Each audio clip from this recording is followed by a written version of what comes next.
There's a lot of anecdotal advice around on improving your marriage. But if you want something you can really use that will actually make a difference and reignite your marriage, check out the link in the description below. The question, what should I do if my marriage is not working? Answer by Mexico Vane. Making the decision to leave a marriage is scary. There's often a deep fear of being alone, not to mention the possibility of an unknown future. So many stick with mediocrity, settling for low-level pain and dissatisfaction instead. Try this. This is how I saved my marriage. Pete Manoy Medium. If any of these signs hit home for you, it's time to take a hard look at whether this is a marriage you want to stay in. Many women stay in relationships longer than they should because they tend to put the needs of others before their own. And since women often naturally take on the role of caretakers, they can lose parts of their own identity and a sense of their own needs in the process. In order to face her relationship unhappiness, a woman needs to stop distracting herself by putting other people's needs ahead of her own, says Gadua. Doing this can be a way of avoiding her own painful truth. So if you find yourself getting unnecessarily involved in a fight between your mother and sister, or you're always rushing around trying to make other people's lives easier, it might be time to take a hard look at your own relationship. If you have given up fighting, but feel further away than ever, it's a sign that you've reached a crossroads. If Teresa fight and the couple doesn't talk about what happened, or becomes gridlocked in their position and refuses to listen to their partner's perspective, that's not good, says Cole. However, you might still be able to turn it around.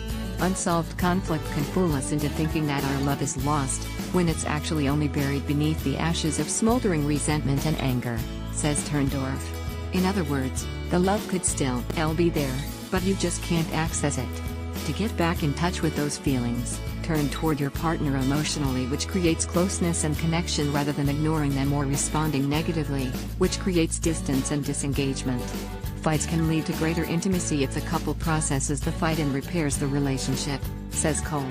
It's up to you to decide whether you've got it in you to turn toward your husband and give it one last go, or whether you've maxed out your ability to keep fighting for your relationship. After getting home from a long day of work, do you and your spouse immediately go your separate ways? And when you're at parties, do you tend to drift apart and do your own thing? If you'd rather be alone than with your husband, it probably doesn't seem like Terry's much of a point in being in a relationship in the first place. Getting a little time apart is one thing, but the trouble really starts when you'd rather be apart. When you say you're idos, you're making each other your top priority above anything and anyone else.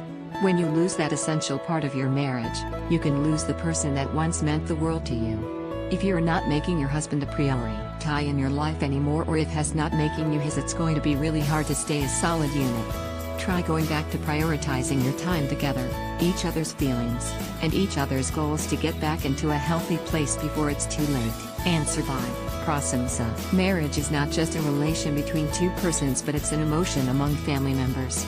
So you need to have some patience, understand your partner's feelings, respect your partner, no more anger, don't degrade him/her at any cost, build up trust, be honest. Go for all possible leaps to make up a relation rather than break up.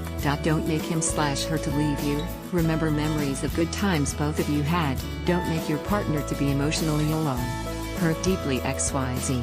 In a relationship, love has to show, not to say, and anger have to say, not to show.